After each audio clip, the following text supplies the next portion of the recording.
Estimados televidentes, tengan ustedes muy buenas noches y bienvenidos a esta nueva edición del programa televisivo Desarrollo y Producción.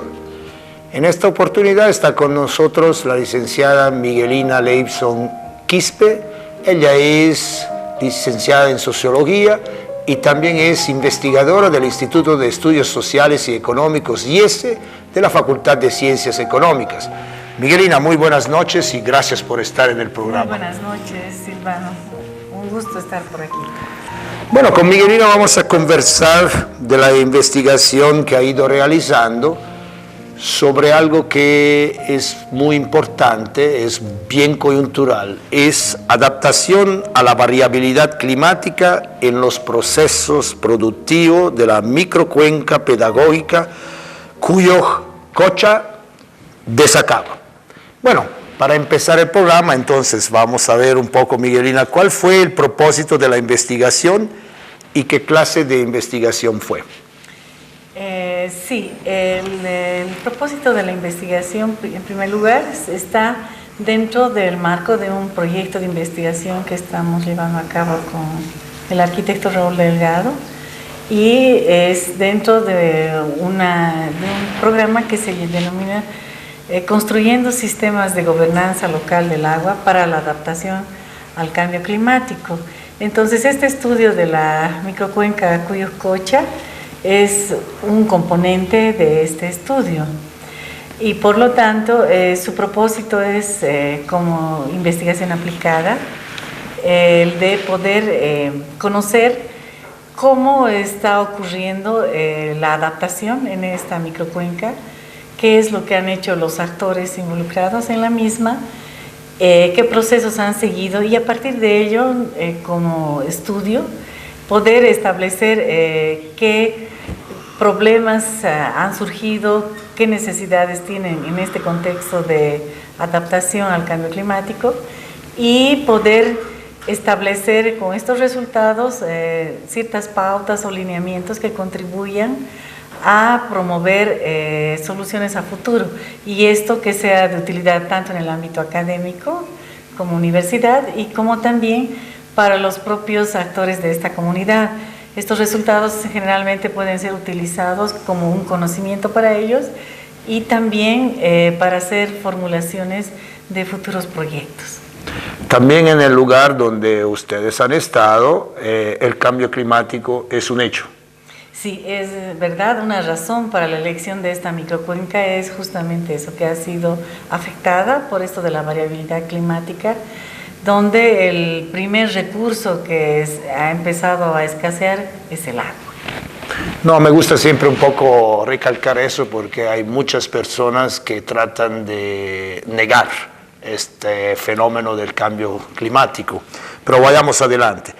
¿Qué es una microcuenca pedagógica y dónde se encuentra, dónde se ubica esta microcuenca Cuyo-Cocha? Ya. En primer lugar, una microcuenca es aquel espacio geográfico que está delimitado por serranías y tiene la condición de una parte alta y una baja, y en la parte alta, entonces, por la presencia de las lluvias se acumulan agua y tiene una capacidad natural de drenaje. Entonces, para dar lugar a lo que son las vertientes, los lagos, las lagunas, y de este recurso, entonces, estas comunidades se van a proveer, ¿no? Entonces, Cuyo-Cocha tiene sus fuentes de aguas en la parte alta. ¿En la cordillera? Sí, en la serranía, en la parte alta, y abastece a 7 comunidades que conforman la microcuenca. Evidentemente son comunidades pequeñas, ¿no? En Cuyo-Cocha, una población de 1.200 habitantes, según los datos del INE al 2012.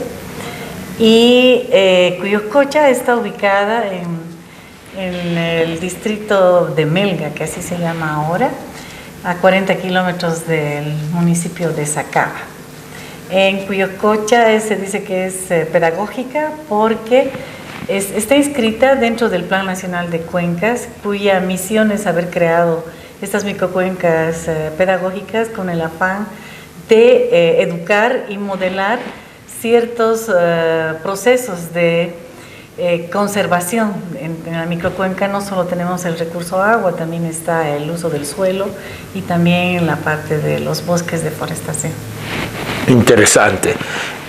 ¿Cuál fue la metodología que ustedes han utilizado y el método que prácticamente han seguido? Ya, bueno, el proyecto se ha planteado en primer lugar como metodología este enfoque de alianzas de aprendizaje, que significa poder percibir la investigación e implementarla, aplicarla, considerando que estamos trabajando con actores como son los productores de esta microcuenca, personas que tienen saberes, conocimientos, experiencias, y revalorizar este trabajo, considerarlo, tomarlo en cuenta, y nosotros desde el ámbito académico poder interactuar con ellos a un nivel de horizontalidad, ¿no? Entonces este es un proceso, por eso se llama alianzas de aprendizaje.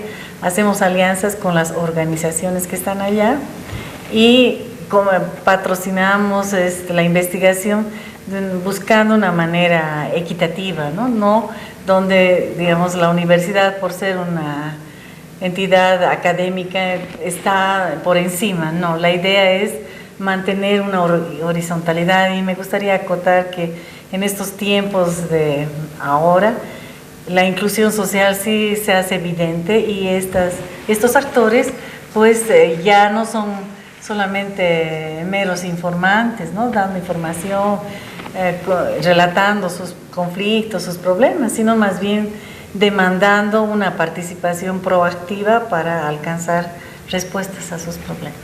Incluso son partícipes en el diseño de las soluciones, ¿verdad? Así es, porque se valida, o sea, hace una propuesta y se valida con ellos, y en las validaciones es donde se puede hacer modificaciones, mejorar, y entonces queda en una conformidad, en un consenso, diríamos, ¿no? Interesante.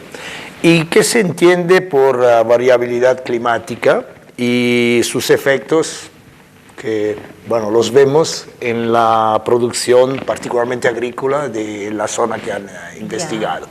Sí, la variabilidad climática es aquel comportamiento que es percibido por todas las personas en su diario vivir, y esta variabilidad tiene diferentes intensidades, temporalidades. Entonces, por ejemplo, si hablamos de las temperaturas, entonces la percepción es que se ha elevado. Es más, de acuerdo a registros del CENAMI, de la estación de Aguirre en Colombia, la temperatura se ha elevado casi en 1.8 grados de lo que era. Esta es una zona que era normalmente fría, entonces ahora hay un poco más de calor, ¿no? Ha ascendido en esto. Luego, este efecto de la elevación de la temperatura tiene repercusión en la producción agrícola, en cuanto que los sistemas de riego se han visto afectados. La durabilidad del agua en las plantas que tienen cuando son los cultivos de papa, que es por excelencia esta zona, entonces la evapotranspiración es muy alta. Entonces, si un riego duraba para una semana, pues ahora máximo 3 días, y entonces hay un estrés, como le llaman, de cada planta de los cultivos, ¿no? Luego están los vientos huracanados, las granizadas, y finalmente lo más duro que ha sido en estos últimos años es la sequía. Yo quisiera también recordar a los amables televidentes que este estudio ha sido, se ha situado a través de un recordatorio de la línea del tiempo del 2006 y hasta el 2016. Es en una década que hemos tratado de revisar, de averiguar y de conocer qué es lo que había acontecido en este tema de la variabilidad climática, ¿no? Que, reitero, es en tiempos cortos. Cambio climático alude a periodos mucho más largos, un comportamiento que se va a repetir por lo menos en un promedio mínimo de 30 años. Entonces, hay ciertas opiniones al respecto en llamar cambio climático, pero en este caso yo prefiero decir variabilidad climática, porque el estudio contempla solamente una década. De acuerdo. ¿Y es posible adaptarse a esta variabilidad climática? Sí, lo vamos a ver en un punto posterior. Me estaba olvidando hablar cuál era el efecto en la producción agrícola en Cuyoscocha. Entonces, lo que hemos visto, nuestros resultados hablan de que debido a la escasez de agua, entonces, en primer lugar, el rendimiento agrícola de la producción de papa, porque es esta zona por excelencia, es muy conocida, ha bajado, por una parte. Por otra, la disponibilidad del agua para el sistema de riego ha disminuido. Entonces, esto ha provocado que muchos productores de la zona hayan optado por la decisión de migrar temporalmente hacia otra actividad económica, porque el cultivo de la papa y otros que también ocurren allá ya no podía ser posible por este problema de la escasez de agua, ¿no? Y Miguelina, ¿cómo se enfrenta entonces la gestión del agua? Bueno, hay escasez de agua por la variabilidad climática que nos has explicado claramente. ¿Y cómo se realiza entonces la gestión del agua? Las vertientes, las lagunas, usos y costumbres. Ya, en este tema de la gestión del agua, quisiera puntualizar que en esta microcuenca existen dos organizaciones para los sistemas de riego. Es una que viene justamente de la Asociación de Ojos Vertientes, que es el agua para el sistema de riego que provee de estas vertientes que hay en la microcuenca. Y también está la Asociación de Regantes de Laguna Cuyoscocha-San Pablo. Entonces son dos fuentes de agua principales para el sistema de riego.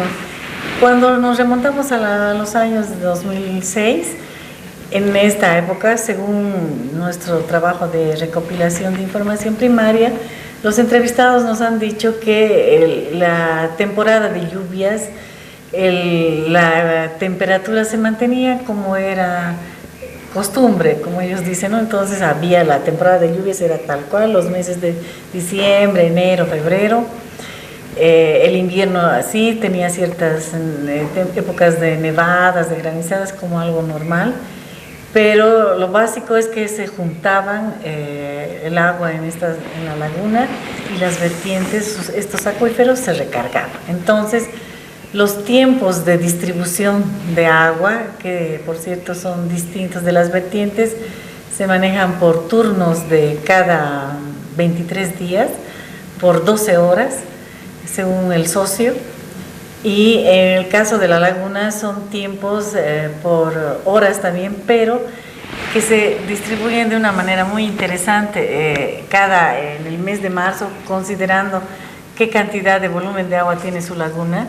Entonces hacen una tabla de distribución y decir, bueno, aquí al socio le va a tocar, si tiene derecho a un entero que le llaman, que es de 12 horas, se reparten en una especie de fichas para que use el socio cuando crea necesario. Es más o menos que la laguna es un reservorio grande de todos los socios y que estos van a tomar su derecho a usar el volumen de agua respectivo cuando lo requieran. ¿Y por qué es esto? Es porque tanto el sistema de riego por vertientes como el de la laguna se utiliza para las épocas en que no hay lluvias. Entonces quiere decir que el sistema de riego permite sembrar, cultivar y cosechar en estaciones cuando no hay lluvias. Es una organización bien notable, bien equilibrada, eso es lo que hemos visto en ambos casos, pero reitero, entonces todo era en el año 2006 muy favorable, no se alteraba nada. Sin embargo, ya a partir del año 2010 ha comenzado las grandes variaciones. Para dar un ejemplo, si el turno era de 12 horas en el caso de la laguna y la cantidad del volumen de agua que se había llenado en la laguna era, digamos, 3/3, y si lo dividimos en 3/3 y solo habían 2/3, no se había llegado a completar el 100%, entonces tenían que bajar. Si a mí, si yo fuera socia y me tocaba recibir, que me distribuyan mis 12 horas en distintos tiempos, ¿no? Yo puedo solicitar que voy a recibir en 6 oportunidades, entonces me dan 6 tickets para que reciba y lo distribuya en mis turnos de agua. 2 horas, 2 horas, 2 horas cuando yo lo requiera. Entonces, pero ya si no hay esta capacidad en la laguna, no se ha llegado a reunir estos volúmenes, Lo que va a pasar es que me van a disminuir, en vez de 12 horas, entonces voy a tener 9, porque tenemos que hacer alcanzar a todos. Entonces, ¿qué estamos reduciendo? Mis tiempos de agua. En el caso de las vertientes, siguen los turnos como era, pero lo que disminuye es el caudal. Ellos por propia experiencia saben cuando el caudal es como debe ser, en sus, pues era de 6 litros, de 8 litros por segundo, y después ha ido bajando a 6. Entonces, les llega su turno, pero no reciben la misma cantidad de agua. Entonces, esos son los dos efectos que se ha visto como consecuencia de esta variabilidad climática. Pero en ambas organizaciones se hacen periódicamente, es lo notable, una nueva adecuación de tablas, de formas de cómo se va a distribuir el agua para que todos puedan regar. Y esta es una buena gestión, ¿no? Ahora, ¿cómo es que nace esto? Es a partir de los usos y costumbres. Las reglas en ambas organizaciones devienen del uso de la tenencia de la tierra. Por ejemplo, las vertientes, los derechos del uso de la tierra, por tener un terreno y acceder al derecho de agua de las vertientes, viene antes de la reforma agraria. Se sabe que esta zona no habían indígenas propiamente, sino más bien lo que le llaman los piqueros. Era gente que iba a trabajar en las haciendas, porque esta zona era, antes de la reforma agraria, propiedad de algunos hacendados. Y estos hacendados, ya en los últimos años de la década de los 40, necesitaban mano de obra, y por ello entonces llamaban a gente que fuese a trabajar, y habían modalidades de decir, mira, trabajas 15 días para mí en mis tierras y yo te doy este espacio de terreno para ti, y tú trabajas 15 días y con eso es para tu subsistencia. Esa era una modalidad, y la otra que se conoce, ¿no?, la de por compañía. Viene la reforma agraria y entonces estos piqueros logran quedarse con estas tierras, y de ahí comienza, ¿no? Entonces, cuando nosotros hemos ido a trabajar en esta microcuenca, hemos estado interactuando ya con una tercera generación de estos piqueros y también de los productores que eran en esta, les llamaban también pegujaleros, ¿no? Entonces todos ellos han ganado sus terrenos gracias a la reforma agraria, y de ahí estamos interactuando con una tercera generación. Entonces el derecho al uso al agua proviene de esto que llaman usos y costumbres, que provienen en principio de los mismos usos y costumbres que tenía el hacendado, y que ellos han ido heredando en proporción a los terrenos que han accedido y de los cuales se han convertido en propietarios, ¿no? Y en esta comunidad, o en estas comunidades, en estos grupos de regantes, en estas asociaciones, ¿cómo es el sistema de riego? Bueno, tradicionalmente el sistema de riego se llama por inundación o empanto. Quiere decir que el agua fluye a través de sus canales, que eran de tierra y algunos ya son ahora de mampostería, de piedra. Por estos canales fluye el agua, y entonces lo que hace el usuario es, cuando le toca su turno, desvía a su parcela y el tiempo que le corresponde, como había dado el ejemplo de 12 horas, entonces 12 horas va a inundar cada surco de su parcela, y esa era la forma tradicional de riego. Y cabe anotar que los que ahora, cuando nosotros hemos estado en el proceso de la investigación, la mayoría es gente que está bordeando ya casi los 50 años, entonces tiene en alguna medida una baja escolaridad, y también tiene una costumbre muy arraigada de este sistema de riego por inundación.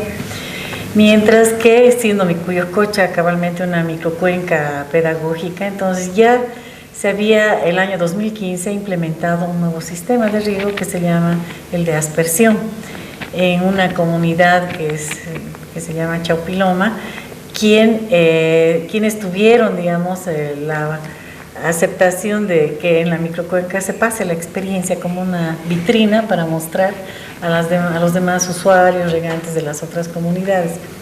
Y evidentemente se podía. El sistema de riego por aspersión permite un ahorro de este recurso. Además, se puede inclusive regar otros cultivos más, porque cómo se hace. Entonces, en Chaupiloma se han construido estanques, o sea, los turnos de todos los socios de esta comunidad se han reunido en este estanque. Entonces, lo que hay que hacer es, cuando es el turno de cada quien, soltar el tiempo que lo toca por el sistema de aspersión y comienza el riego. Esto demanda un cierto conocimiento tecnológico del regante para saber cómo tiene que usar los aspersores, cómo debe abrirlos, porque son varios puntos, entonces no se mueven a veces al mismo tiempo. Ya con la experiencia sabe en qué momento va a abrir uno, después el otro, o cuándo los tres.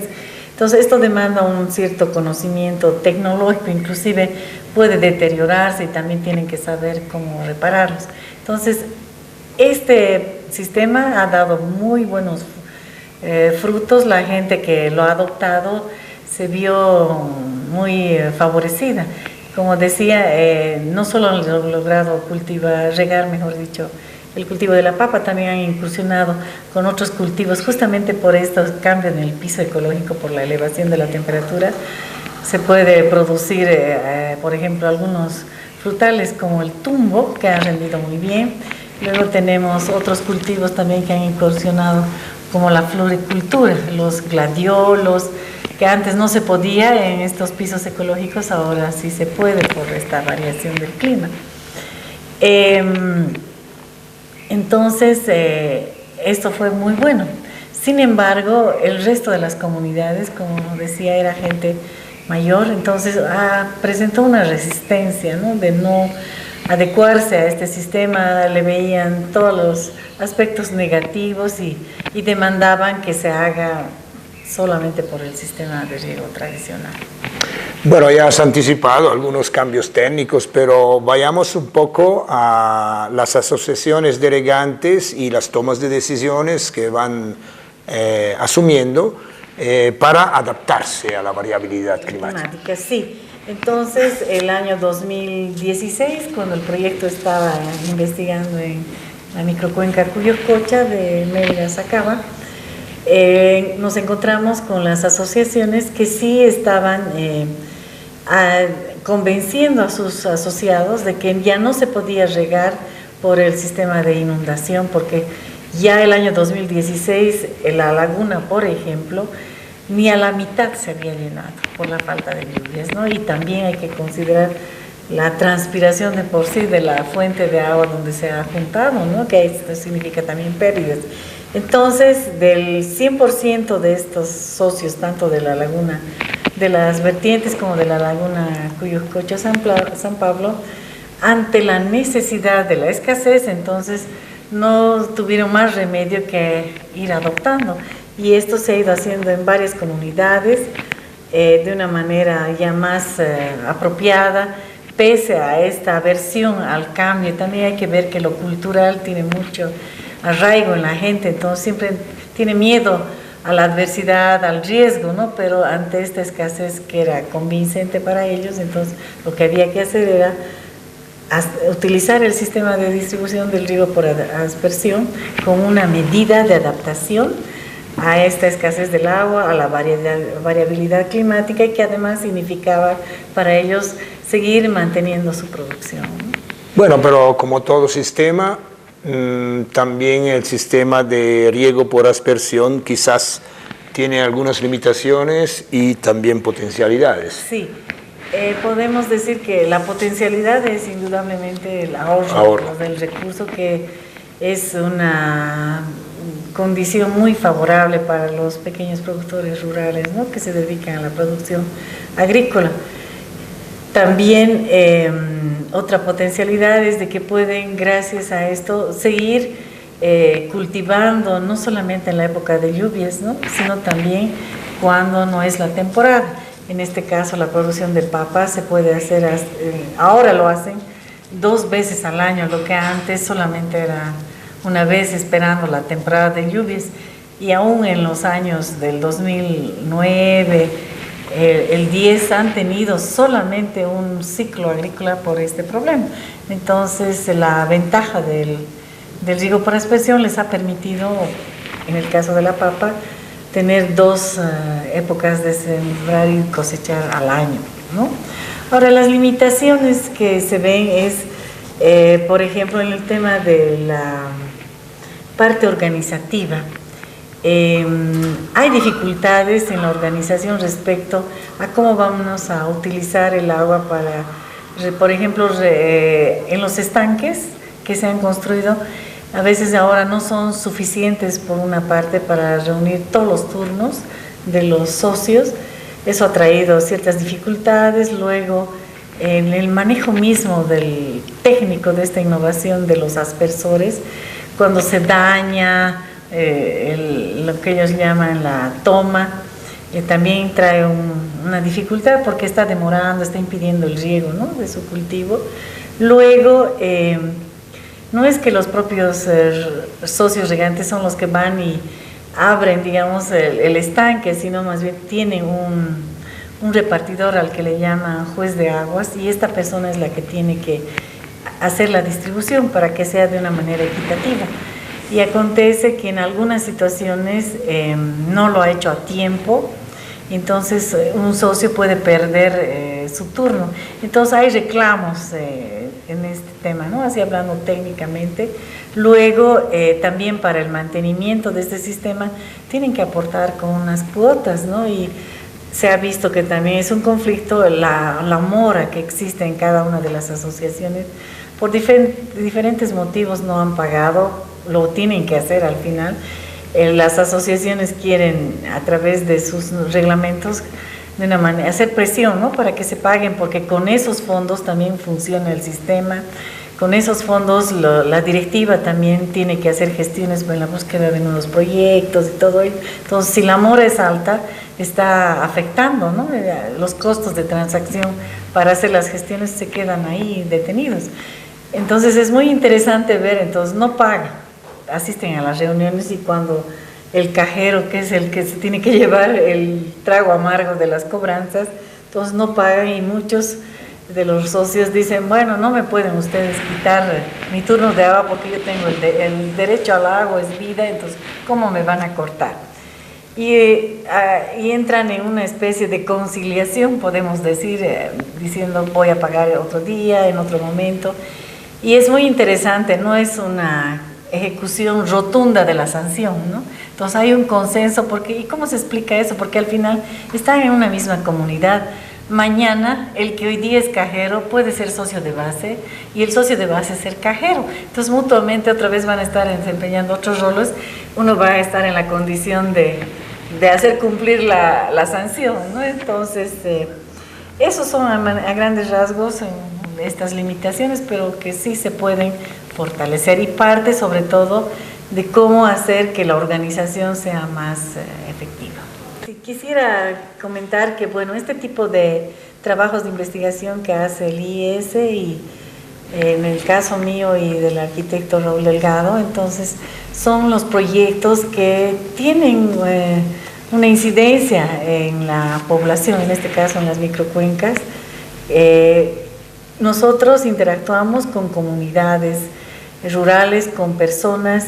Los resultados que se obtienen tienen una cierta incidencia en estas poblaciones, y me parece que dentro de las funciones de la universidad, que es la academia, la enseñanza, la investigación, y una tercera función es la extensión, y eso es lo que hacen estos proyectos. Y creo que, siendo una investigación aplicada, nosotros cada vez que estamos interactuando en poblaciones de comunidades rurales, estamos poniendo en alto a la universidad, y en estas comunidades por las que yo he trabajado a lo largo de estos años, la universidad tiene para estas personas, inspira un gran respeto y reconocimiento por este tipo de trabajos. Muchísimas gracias, Miguelina. Hemos llegado al final de este programa bastante interesante. Estimados televidentes, la variabilidad climática es un hecho, y esta variabilidad climática, como nos ha explicado la licenciada Miguelina Leibson Quispe, investigadora del Instituto de Estudios Sociales y Económicos IESE, la variabilidad climática genera efectos. Estos efectos generan nuevas complejidades complejidades a nivel de producción, a nivel de resultado de la actividad agrícola, pero también complejidades porque la gente tiende a dejar esa faena, ese trabajo, migra de nuevo a otros centros, a otros lugares en búsqueda de una nueva posibilidad de supervivencia. Pero hemos conocido también que hay una capacidad de adaptación, la famosa resiliencia, y así, bueno, no todo está perdido. Estimados televidentes, esperamos que este programa haya sido de su agrado. Hasta una próxima oportunidad. Muy buenas noches.